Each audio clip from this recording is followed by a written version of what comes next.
தொடர்ந்து மத்திய அரசு வந்து மும்மொழி கொள்கையை கொண்டு வந்து திணிக்கிறாங்க. நாங்க வந்து இவ்வளவு எதிர்க்கிறோம். அப்படி எதிர்க்கக்கூடிய இந்த சூழல்ல அவர் என்ன சொல்லியிருக்காருன்னா, நல்லா புள்ள பெத்துக்கோங்க. புள்ள பெத்துக்கிறவன் தமிழன் அப்படின்னு ஒரு பேசியிருக்காரு. இந்த மாதிரியான விஷயங்கள்லாம் எப்படி பாக்குறீங்க? அண்ணாதுரை தமிழர் இல்லையா? காமராஜர் தமிழர் இல்லையா? அதால் கருணாநிதி ஒரு தமிழர் தானே. இருக்கட்டும். ரோட்டில் பன்னிக்குட்டி கொண்டு தான் 10 பெத்து போடுது. அதுக்காக தமிழ் பன்றி அப்படின்னு சொல்லுவீங்களா? அதை தமிழர்களுக்கு எவ்வளவோ பெருமைகள் இருக்கு. வள்ளுவனோட வாரிசு யாருன்னு தெரியுமா உங்களுக்கு? கருணாநிதினு சொல்லுவாங்க. இவையே சொல்லுவாங்க. இவன் யாரை தான் சொல்கிறேன், திருவள்ளுவருக்கும் திருவள்ளுவருக்கும் வித்தியாசம் இல்லையா? எனக்கு வாரிசு இருக்குங்கன்னா நாங்கள் கொண்டு வரோம். என்ன அர்த்தம்? வாரிசுக்குன்னா கொண்டு வந்துருவியா? அவனுக்கு தகுதி இருக்கோ இல்லையோ? உன்ன மாதிரி ஒரு தத்தியாக இருந்தாலும் கொண்டு வந்து நிறுத்திடுவியா? உன் அப்பனுக்கு தான் மூளை இல்லை, உனக்கும் மூளை இல்லையா? சரி, இல்லை உன் குடும்பத்தில் யாருக்குமே இருக்காதா? கருணாநிதி ஒரு நல்ல தலைவர் சொல்லி நீங்கள் அவர் சொல்லிக்கிட்டு இருக்கட்டும். நான் சொல்கிறேன், ஒரு நாராசமான தலைவர். ஒரு காலத்துல திமுக இந்த தமிழர்களுக்காக இந்தி எதிர்ப்பு போராட்டத்தை எந்த அளவுக்கு வலிமையா கொண்டு போனாங்களோ, இன்னைக்கு உதயநிதி அவர்களோட தலைமையில தமிழ்நாடு முழு கோலம் போடுறாங்க. இல்ல சார், முதல்ல அப்பனுக்கும் பிள்ளைக்கும் மும்மொழி கொள்கை என்றால் என்ன, இருமொழி கொள்கை என்றால் என்ன, எதற்காக இம்மும்மொழி கொள்கையை நாம் எதிர்த்தோம், ஏன் இருமொழி கொள்கை தேவை என்று நாம் சொன்னோம், பாராளுமன்றத்தில் திரு அண்ணாதுரை அவர்கள் என்ன பதிவு செய்தார், எதற்காக இருமொழி கொள்கையை நம்ம ஏற்கிறோம். கஸ்தூரி ரங்கன் ரிப்போர்ட்டை மேலே திறந்து பார்த்துருப்பாங்களே அப்பனும் பிள்ளையும். சார், முதலமைச்சர் துணை முதலமைச்சர் கண்டிப்பாக திறந்துருப்பாங்கல்ல. அதான் நான் கேட்குறேன். நம்ம எதாவது திறக்கிறோம்னா நமக்கு தெரியாது. நான் கேட்கறது கஸ்தூரி ரங்கன் ரிப்போர்ட்டை திறந்து பார்த்துருப்பாருன்னு தான் நான் கேட்குறேன்.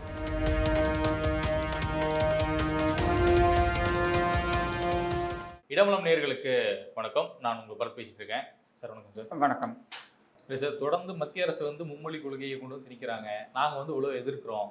அப்படி எதிர்க்கக்கூடிய இந்த சூழல்ல அவர் என்ன சொல்லியிருக்காருன்னா, நல்லா புள்ள பெத்துக்கோங்க. புள்ள பெத்துக்கிறவன் தமிழன் அப்படின்னு ஒரு பேசியிருக்காரு. இந்த மாதிரியான விஷயங்கள்லாம் எப்படி அண்ணாதுரை தமிழர் இல்லையா? காமராஜர் தமிழர் இல்லையா? இதால் கருணாநிதி ஒரு தமிழர் தானே. இருக்கட்டும். ரோட்டில் பன்னிக்குட்டி கொண்டு தான் 10 பெத்து போடுது. அதுக்காக தமிழ் பன்றி அப்படின்னு சொல்லுவீங்களா? அதை அந்த பன்றி தமிழ்நாட்டில் இருக்கிறதுனால தான் அது 10 குட்டி பெத்து போடுதுன்னு சொல்லுவீங்களா? என்ன லாஜிக் எனக்கு ஒன்றும் புரியலையே. தமிழர்களுக்கு எவ்வளவோ பெருமை இருக்குங்க. தமிழர்களுக்கு எவ்வளவோ பெருமைகள் இருக்கு. வள்ளுவனோட வாரிசு யாருன்னு தெரியுமா உங்களுக்கு? கருணாநிதினு சொல்லுவாங்க. இவையே சொல்லுவாங்க. இவன் யாரை தான் சொல்கிறேன், திருவள்ளுவருக்கும் திருவள்ளுவருக்கும் வித்தியாசம் இல்லையா? அவர் திருவள்ளுவர், இவர் திருவள்ளுவர். ரெண்டுத்துக்கு வித்தியாசம் இல்லையா? அதனால நீங்கள் வாரிசு என்பது உங்களுக்கு பெருமை சேர்க்க வேண்டியதாக இருக்க வேண்டும், நாட்டிற்கு பெருமை சேர்க்க வேண்டியதாக இருக்க வேண்டும். சரியா? ஆனால் உன் குடும்பத்தில் அது அந்த மாதிரியான ஒரு வாரிசு இருந்ததை நான் பார்த்தது கிடையாது, நீ உட்பட. அப்படின்னும் பொழுது நீ எல்லாம் பெரிய வாரிசு, தமிழர்கள் நாங்கள்லாம் பிள்ளை பெற்றுக்கொள்வோம், இதெல்லாம் ஒரு பேச்சா? இதெல்லாம் ஒரு சாதனையா? அதையுமே முதல்வர் வந்து பதிவு பண்ணுறாரு. வாரிசு இல்லாத நபர்கள் நம்மளை வாரிசு அரசு கொண்டு சொல்கிறாங்க, ஏன்னா நம்ம வாரிசு இருக்குது அப்படின்னு பதிவு பண்ணுறாரு. அதுதான் நானும் கேட்குறேனே. அப்போது நான் ஏற்கனவே பேசியிருந்தேன் ஒரு வீடியோவில், இப்போ திரும்பியும் சொல்கிறேன், நான் பதிவு பண்ணுறேன். அப்போ ஞானசேகரன் என்ன சொல்லலாம்? எனக்கு ஆண்மை இருக்கிறதுனால நான் பழைய பலாத்காரத்தில் ஈடுபட்டேன் சொல்லலாமா? சரி, அது தவறு. அப்புறம் இதுவும் இப்படிதான், வாரிசு இருக்குன்னா கொண்டு வந்துருவியா? வாரிசு வாய்ந்தவராக இருந்தால் அவர் வாரிசாக இருக்கட்டும், யாராக வேணாம்னு இருக்கட்டும், யாராக இருந்தாலும் அவர்கள் வரலாம் அப்படின்னு சொன்னா நீ யோக்கியம். எனக்கு வாரிசு இருக்குங்கன்னா நாங்கள் கொண்டு வரோம். என்ன அர்த்தம்? வாரிசுக்குன்னா கொண்டு வந்துருவியா? அவனுக்கு தகுதி இருக்கோ இல்லையோ? உன்ன மாதிரி ஒரு தத்தியாக இருந்தாலும் கொண்டு வந்து நிறுத்திடுவியா? உன் அப்பனுக்கு தான் மூளை இல்லை, உனக்கும் மூளை இல்லையா? சரி, இல்லை உன் குடும்பத்தில் யாருக்குமே இருக்காதா? கருணாநிதி ஒரு நல்ல தலைவர் சொல்லி நீங்கள் அவர் சொல்லிக்கிட்டு இருக்கட்டும். நான் சொல்கிறேன், ஒரு நாராசமான தலைவர். சரியா? அப்போது இங்கே வாரிசு இருக்கு, நீ கொண்டு வரேன்னு சொல்லாத, அதையெல்லாம் பெருமையாக பேசாத. அதுதான் நான் திரும்ப திரும்ப கேட்குறேன். இவங்களுக்கு உரைக்கிட்டும் தான் கேட்குறேன். 2வது ஆட்டம் சினிமாவுக்கு போகாதவங்க கூட தான் குழந்தை பிறக்குது. இதெல்லாம் பெருமையா? இது பெருமையா? சரி, ஓகே சார். நீங்கள் என்னுடைய வாரிசு, என்னை விட திறமைசாலி, உனக்கு எந்த திறமையும் இல்லை, அது வேறு விஷயம். ஆனால் சொல்கிறேன் நான் அப்படின்னு நீ சொல்லி அது பெருமையாக நீ பேசி, இந்த தகுதிகள்லாம் அவருக்கு இருக்கிறது. மக்களுக்காக இந்தந்த பணிகளை செய்திருக்கிறார், திட்டங்களை இவ்வளோ வகுத்திருக்கிறார், அவருடைய அமைச்சராக 2 வருஷம் கூடியிருக்கான உதயநிதி இந்த 2 ஆண்டுகள் என்ன சாதனையை புரிந்திருக்கிறார். இதையெல்லாம் நீ பேசு. எய்ம்ஸ் மருத்துவமனைக்காக குரல் கொடுத்து செங்கலை தூக்கிட்டு போயிருக்காரு, நீட்டு பிரச்சனைக்காக முட்டையை தூக்கிட்டு போயிருக்காரு, சனாதன ஒழிப்பு அப்படின்னு சொல்லி தீண்டாமைக்கு எதிராக குரல் கொடுத்திருக்காரு, இங்க மக்கள் நலனுக்காக தினந்தோறும் பாடுபட்டு உழைச்சிட்டு இருக்காரு. சனாதனம் ஒழிஞ்சிருச்சா? இப்பதான் அவர் மேல வழக்கு போட்டிருக்காங்க. வழக்கு போட்டிருக்காங்க. சனாதனம் ஒழிஞ்சிருச்சா? அப்புறம் என்ன தூக்கிட்டு போனாரு? நீங்கள் என்னது கட்டத்தையும் தூக்கிட்டு போகிறான். எதுன்னு சொல்றது? இது முட்டையா? ஆமா, நீட்டுக்காக முட்டையை தூக்கிட்டு சரி, போனாரு. முட்டையை தூக்கிட்டு போனேன், என்னாச்சு? ம். என்னாச்சு? தெரியல சார் என்ன. ஒன்றும் கிடையாது. ம். அப்புறம் நீ முட்டையை தூக்கிட்டு போனாலும் சரி, யானை முட்டையை தூக்கிட்டு போனாலும் சரி, அவங்க ஒன்றும் பண்ணலையே. சார் ஏன் ஊரே ஏமாத்துற? ஒரு காலத்துல திமுக இந்த தமிழர்களுக்காக இந்திய எதிர்ப்பு போராட்டத்தை எந்த அளவுக்கு வலிமையா கொண்டு போனாங்களோ, இன்னைக்கு உதயநிதி அவர்களோட தலைமையில கோலம் தமிழ்நாடு போடுறாங்க. முழுவதும் சார் தமிழ்நாடு முழுவதும் கோலம் போடுறாங்க. இல்ல சார், தமிழ்நாடு முழுவதும் இருக்கக்கூடிய ஹிந்தி பலகைகள் எல்லாத்தையும் கருப்பு பெயிண்ட் வச்சு அடிச்சு இது எதிர்ப்பு ஒரு தெரிவிச்சிருக்காங்க. போராட்டமா? உன்னுடைய பிரச்சனை என்ன? இந்தியா மும்மொழி கொள்கையா? முதல்ல அப்பனுக்கும் பிள்ளைக்கும் மும்மொழி கொள்கை என்றால் என்ன, இருமொழி கொள்கை என்றால் என்ன, எதற்காக மும்மொழி கொள்கையை நாம் எதிர்த்தோம், ஏன் இருமொழி கொள்கை தேவை என்று நாம் சொன்னோம், பாராளுமன்றத்தில் திரு அண்ணாதுரை அவர்கள் என்ன பதிவு செய்தார், எதற்காக இருமொழி கொள்கையை நம்ம ஏற்கிறோம்? கஸ்தூரி ரங்கன் ரிப்போர்ட்டை முதல்ல திறந்து பார்த்துருப்பாங்களே அப்பனும் பிள்ளையும். சார் முதலமைச்சர் துணை முதலமைச்சர் கண்டிப்பா இருப்பாங்க. திறந்துருப்பாங்கல்ல. அதான் நான் கேட்குறேன். ம். அவன் எதை திறக்கிறோன்னு நமக்கு தெரியாது. நான் கேட்கறது கஸ்தூரி ரங்கன் ரிப்போர்ட்டை திறந்து பார்த்துருப்பாரான்னு தான் நான் கேட்குறேன். திறந்துருப்பாரா? தெரியுமா அவருக்கு அப்படி ஒரு ரிப்போர்ட்னா என்னன்னு? முதலமைச்சருக்கு தெரியாம இருக்குமா? தெரியலன்னு தான் நான் சொல்கிறேன். நான் குற்றம் சாட்டுறேன். அப்புறம் ஏன் சொல்ல போகிறேன்? தெரிஞ்சிருந்தா அதை பற்றி பேசியிருப்பேன். அதை விட்டு என்னால் குழந்தை பெற்றுக்க முடியுது, அதனால நான் மும்மொழி கொள்கையை எதிர்க்கிறேன்னு எவனாவது அறிவு இருக்கிறவன் பேசுவானா இந்த மாதிரி? இது ஒரு பேச்சா? கோஹெரண்ட்டாக இருக்கா? சொல்லுங்கள். செம்மலை பேசியிருக்காரு, எடுத்து பாருங்க. ஒரு அமைச்சர், முன்னாள் அமைச்சர், முன்னாள் எம்பி, ரொம்ப அருமையாக பேசியிருப்பாரு. 2021 அவர் பேசியிருப்பார். அருமையான பேட்டி. அது என்ன சொல்லியிருக்காரு? எங்களுடைய உணர்வுகள், அதாவது தமிழகத்துடைய உணர்வுகளை மத்திய அரசாங்கம் புரிந்து வைத்திருக்கிறது, எங்களுக்கு அவர்கள் அனுகூலமாகத்தான் இருக்கிறார். இந்த இருமொழி கொள்கை என்பதை பொறுத்த வரைக்கும் அவர்கள் எங்களை நிர்பந்திக்கவில்லை அப்படின்னு அவர் தெளிவுபடுத்துகிறார். அதாவது 2021 வரைக்கும் இந்த நிர்பந்தங்கள் இல்லை. அப்போ இந்த நிர்பந்தங்கள் ஏன் வருது? பிஎம்ஸ்ரீ திட்டத்திற்கு எங்களுடன் ஒத்துழையுங்கள், நீ கடிதம் எழுதின, நாங்கள் ஏற்றுக்கொள்கிறோம் உங்கள் கொள்கையை அப்படின்ட்டு. புதிய கல்விக் கொள்கை என்பதனை எந்த காலத்தில் தமிழ்நாடு ஏற்றுக்கொண்டிருக்கு அதை சொல்லுங்கள். 420 சில்லர் சொச்சம் எம்பிக்களை வைத்திருந்தார் ராஜீவ்காந்தி. அவர் 2ஆம் கல்விக் கொள்கையை கொண்டு வந்தார். தமிழகம் அதை ஏற்க மறுத்தது, விலக்களிக்கப்பட்டது. ஜல்லிக்கட்டுக்கு விலக்களிக்கப்பட்டது. தமிழகத்திற்கு அலுவல் மொழி 63 சட்டம் ஏற்றுறாங்க இவர் இருக்கும் பொழுது, லால் பகதூர் சாஸ்திரி இருக்கும் பொழுது. அதுக்கப்புறம் அதை 77 செயல் வடிவம் கொடுக்கணும்னு கொண்டு வரும்பொழுது அந்த அலுவல் மொழி மாநிலங்களுக்கு இடையே பேசக்கூடிய அந்த கம்யூனிகேஷன் ஹிந்தி என்று இருக்கும்னு சட்டம் கொண்டு வர. அதில் பார்த்தீங்கன்னா முதல் சரத்தை என்ன இருக்கும்? தமிழகத்திற்கு மட்டும் இதில் விதிவிலக்கு இருக்கிறது அப்படின்னு ஏன் வருது? இத்தனை மாநிலங்கள் இருக்குல்ல, ஏன் வருது? அப்போ தமிழகத்துடைய உணர்வுகளை புரிந்து வைத்திருக்கிறார்கள், மத்திய அரசாங்கம் புரிந்து வைத்திருந்தது. அப்போ 400 சொச்சம் எம்பிக்களை வைத்திருந்த பொழுது அதிமுக அரசாங்கத்தால் அந்த கல்விக் கொள்கையை ஏற்றுக்கொள்ள முடியாது என்று சொல்ல முடிந்த நிலையில் இனி இருக்கிற மைனாரிட்டி மோடி அரசாங்கத்துடைய இந்த கல்விக் கொள்கையை ஏற்றுக்க முடியாதுன்னு சொல்றதுக்கு என்ன கஷ்டம் தமிழக அரசாங்கத்திற்கு? ஏற்றுக்க முடியாதுன்னு சொல்லிட்டு இருக்காங்க. அதுதான். அப்புறம் என்ன ஏற்றுக்க போ, ஏன் புலம்புற? இல்லை, நீங்க மும்மொழி கொள்கை திணிச்சீங்கன்னா நாங்கள் வரி தர மாட்டோம், எங்களுக்கு நிப்பாட்டதுக்கு 1 நிமிஷம் ஆகாது அப்படின்னு பேசிட்டு இவர் இப்படி தான் பேசுவார், இந்த உதாரணம்லாம் விடுவார், அப்புறம் வெள்ளக்குடையத்துக்கு ஓடுவார். இவர் இதே மாதிரி தான் நான் சொடக்கு போடுற நேரத்தை நான் ஆட்சியை கவுத்துருவேன்னாரு. எடப்பாடி பழனிசாமி அவரோட ஆட்சியை கவுக்க முடிஞ்சுதா? நீ எப்படி வரியை கொடுக்காம இருப்ப? ஜிஎஸ்டின்னு என்னன்னு தெரியுமா? டாக்ஸ் பேயபிள் அட் சோர்ஸ்னு என்னன்னு தெரியுமா இவனுக்கு? எத்தையாவது வளர வேண்டியது.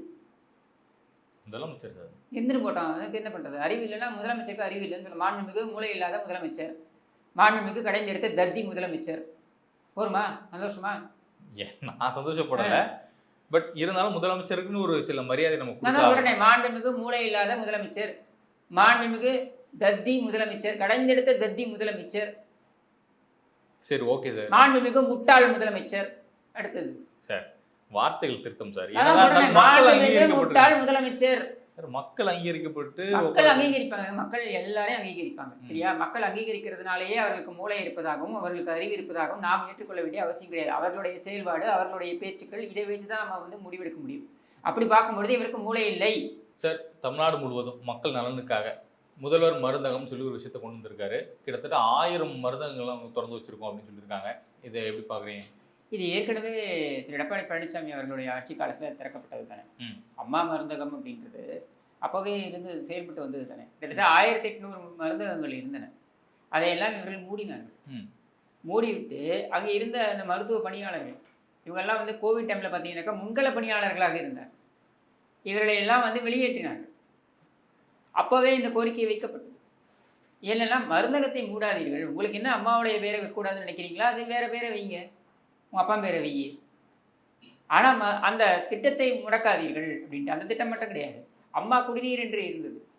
அந்த அம்மா குடிநீர் என்பது பயணிகள் எல்லோருக்குமே அது வந்து பயனளிக்கும் வகையில் இருந்தது. இப்போ கோயம்பேடுலாம் போனீங்கன்னாக்கா அம்மா குடிநீர் ஸ்டாண்ட் இருக்கும், அதைத்தான் வாங்குவாங்க.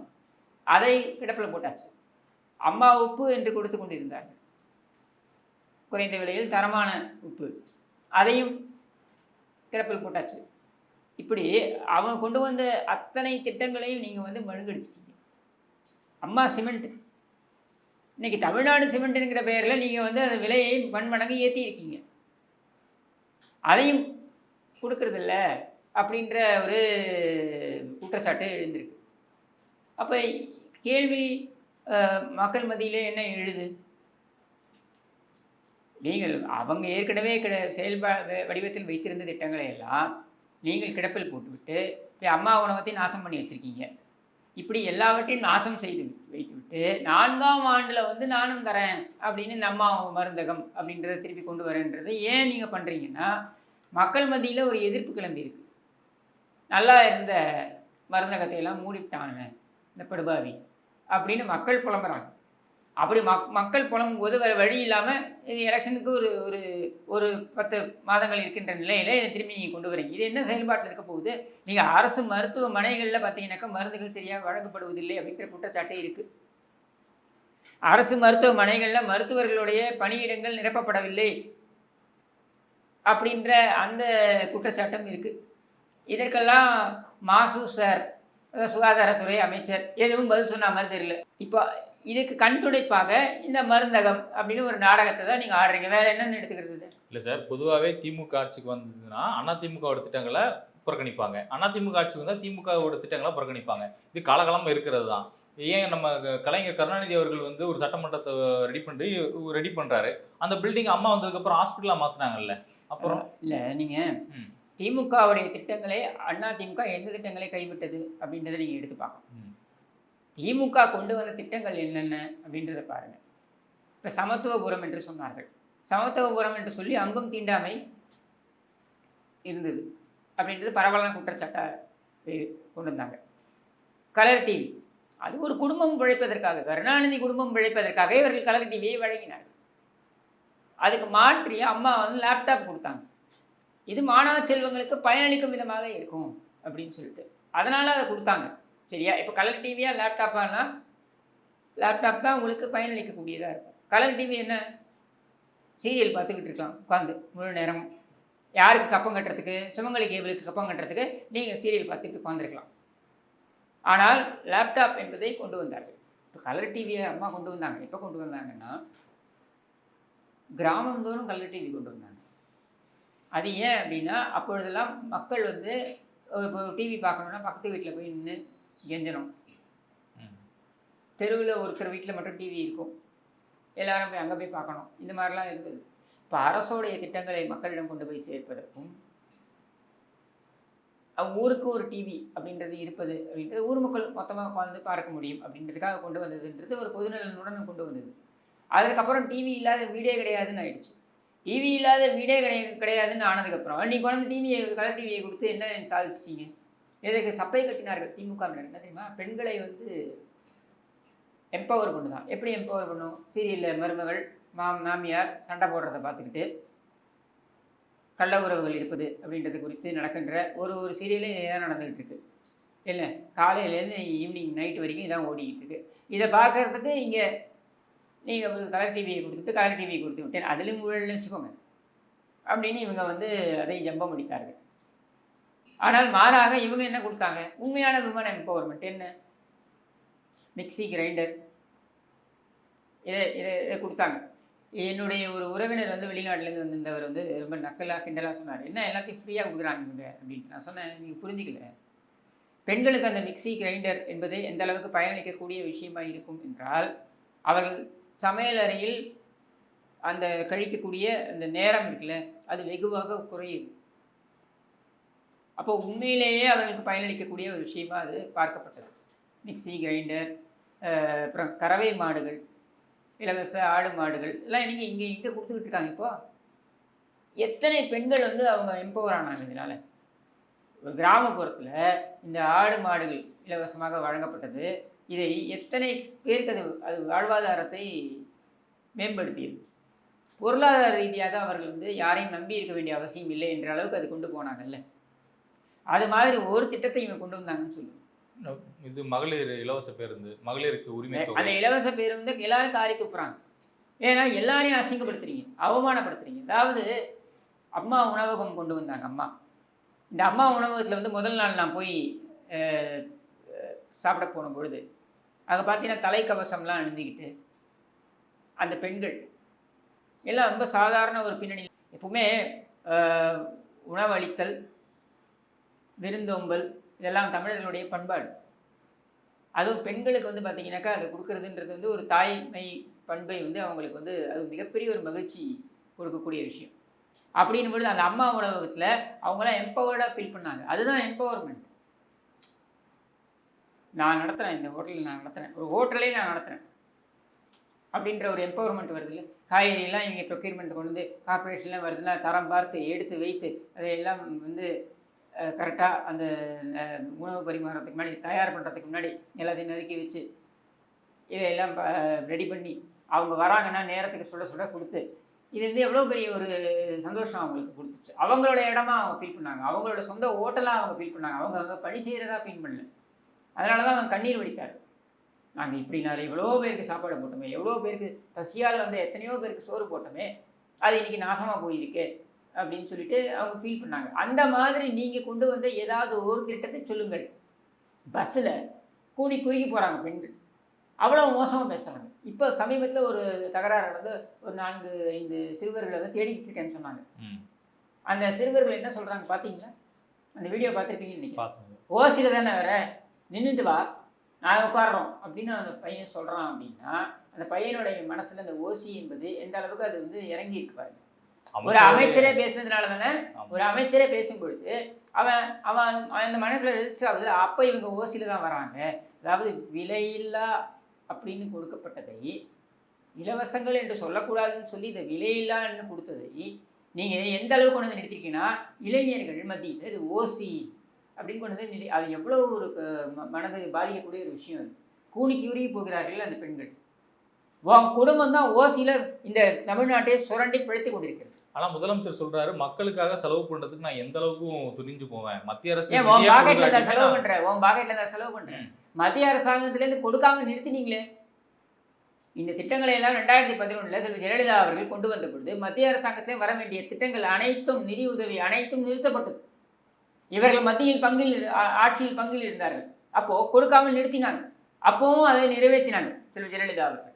நாங்கள் நிறைவேற்றி காட்டுகிறோம் அப்படின்னு நிறைவேற்றினாங்க. ஒவ்வொரு திட்டத்துக்கும் இதான் நடந்தது. சத்துணவு திட்டம் வந்த பொழுது 100 கோடி ரூபாய் அன்னைக்கு இருந்த பட்ஜெட்டு இல்லைன்ட்டாங்க. யார்? அதிகாரிகள் இங்கே முடியாதுன்ட்டாங்க. அதிகாரிகள் முடியாது என்று சொன்ன உடனே நானே பிச்சை எடுத்தாவது இதை செயல்படுத்துவேன் என்று சொன்னார் அப்பொழுது புரட்சித் தலைவர் எம்ஜிஆர் அவர்கள். எனக்கு இன்னும் பசுமையாக நினைவு இருக்குது. 83 மாநிலங்களவையில் செல்வி ஜெயலலிதா அவர்கள் பேசுகிறார்கள். பிரணாப் முகர்ஜி நிதியமைச்சர், ராஜீவ் காந்தி முதலமைச்சர். 84, 85 அந்த காலகட்டத்தில் ராஜீவ் காந்தி பிரதமர், பிரணாப் முகர்ஜி நிதியமைச்சர். அப்போ அவர் பேசுகிறார், ரொம்ப தெளிவாக சொல்கிறார். என்ன சொல்கிறாரு? இந்த திட்டத்திற்கு நிதி ஒதுக்க மறுத்து விட்டார். இந்திரா காந்தி அம்மையார் இருந்த பொழுது, பிரதமராக இருந்த பொழுது, இந்த பள்ளிக்கூடங்களுக்கு அடிப்படை கட்டுமானங்களுக்கான திட்டங்களுக்காக கோரிக்கை வைத்து தமிழக அரசாங்கம் கொடுக்க முடியாதுன்னு சொல்லிட்டாங்க. அப்போ உடனே அவங்க அடுத்த ஸ்டெப் என்ன சொல்கிறாங்க? சரி, நீங்கள் இதுக்கு தரல, நீங்கள் நிதி உதவியே தர வேண்டாம், கடனாக கொடுங்கன்னு கேட்டாங்க. அதாவது அங்கே இருக்கக்கூடிய தேசியமயமாக்கப்பட்ட வங்கிகள், இந்த வங்கிகள்லேருந்து கடனாக கொடுக்கறதுக்கு நீங்கள் ரெக்கமெண்ட் பண்ணுங்கள் அப்படின்ட்டு. அதுவும் முடியாதுன்னு சொல்லிட்டாங்க. சரி, அதுவும் தர வேண்டாம், எங்களுடைய பாண்டு இருக்குது பாருங்கள், எல்ஐசி பாண்ட், இந்த பாண்டை வைத்துக்கொண்டு நீங்கள் பணம் கொடுங்கள், அதுவும் முடியாதுன்னு சொல்லிட்டாங்க. சரி, நீங்கள் தரவே வேண்டாம் என்று சொல்லி இந்தியாவிலேயே அதிகப்படியான கட்டுமானங்களை அதே கல்வியாண்டில் செயல்படுத்தி காட்டியது யார்? புரட்சித் எம்ஜிஆர் அவர்கள். அப்போ நிதி கொடுக்கவில்லை என்றாலும் நாங்கள் செயல்படுத்தி காட்டுவோம் அப்படின்றத அவங்க செயல் வடிவம் கொடுத்தாங்க. அதே மாதிரி என்எல்சி, என்எல்சியில் வந்து இந்த பங்குகளை விற்க வேண்டும் என்று சொன்ன பொழுது நீங்கள் ஒன்றும் பண்ண வேண்டாம், நாங்கள் வாங்கிக்கிறோம்னு தமிழ்நாடு வாங்கி கொண்டது இந்த பங்குகளை. உங்களுக்கு நினைவு இருக்கான்னு தெரியல, இது சிறு ஜெயலலிதா அவர்கள் ஆட்சி காலத்தில். இப்படி நாம ஏற்படுத்தியது. அந்த மாதிரி ஏற்படுத்தி அதையெல்லாம் கொண்டு வந்து திட்டங்களுக்கு கொண்டு போகணும். இது பேர் என்ன, டான்ஜெட்கோவை ப்ராஃபிட்டுக்கு கொண்டு வந்து அதிலேருந்து வைப்பு நிதியை கொண்டு போய் ஒரு கால பூஜைக்கு அந்த வைப்பு நிதியிலேருந்து வரக்கூடிய வட்டியை பயன்படுத்தி கொள்வது, இப்படி செஞ்சாங்க. 91 96 பார்த்தீங்கன்னாக்கா இது செஞ்சுருப்பாங்க. இப்படி மாணவர்களுக்கு அந்த இலவச காலணியிலேருந்து ஆரம்பித்து ஸ்கூல் பேக், காலணிகள், இலவச நோட்புக், பேனா வரைக்கும் இலவசம். சரியா, எல்லாம் கொடுத்தாங்க. இன்றைக்கி எவ்வளோ பேருக்கு தராங்க இலவச சைக்கிள்? இவருடைய சிதம்பரம் இவங்களுடைய கூட்டணி கட்சி தலைவர் சொல்கிறாரு, அந்த சைக்கிள் எல்லாம் தரமற்றவையாக இருக்கின்றன. தரவே இல்லை 2 வருஷம், 3வது வருஷம் தரமற்றவையாக கொடுக்குறீங்க அப்படின்னு அவர் சொல்கிறார். அதுக்கும் ஒன்றும் பதில் கிடையாது. கல்வி அமைச்சர் என்ன சொன்னார் லேப்டாப்புக்கு? நாங்கள் அடுத்த ஆண்டு கண்டிப்பாக இதை முறைப்படுத்துவோம் அப்படின்ட்டு. பண்ணாங்களா? இல்லை. அப்போ இதையெல்லாம் நீங்கள் காலி பண்ணிவிட்டு ஏற்கனவே இருந்து 1800 மருந்தகங்களை மூடிட்டு அதில் 1000 மருந்தகங்களை திறந்துட்டு நீ உன்னோட திட்டம்னு சொல்கிறேன். உனக்கு வெக்கமா இல்லையா? ரைட் சார், பொறுத்திருந்து பார்ப்போம் சார். உங்களுடைய கருத்துக்கெல்லாம் மக்கள் எப்படி ஏற்றுக்கிறாங்க. நடக்க இருக்கக்கூடிய 2026 சட்டமன்ற தேர்தலில் மக்கள் எந்த மாதிரியான வாக்குகள் செலுத்தி மறுபடியும் திமுக வெற்றி பெற வைக்கிறாங்களா இல்லையான்னு பொறுத்திருந்து பார்ப்போம். எங்களோட இணைந்து பல்வேறு கேள்விகளுக்கு மிக சிறப்பு பதில் கொடுத்ததுக்கு நன்றி சார்.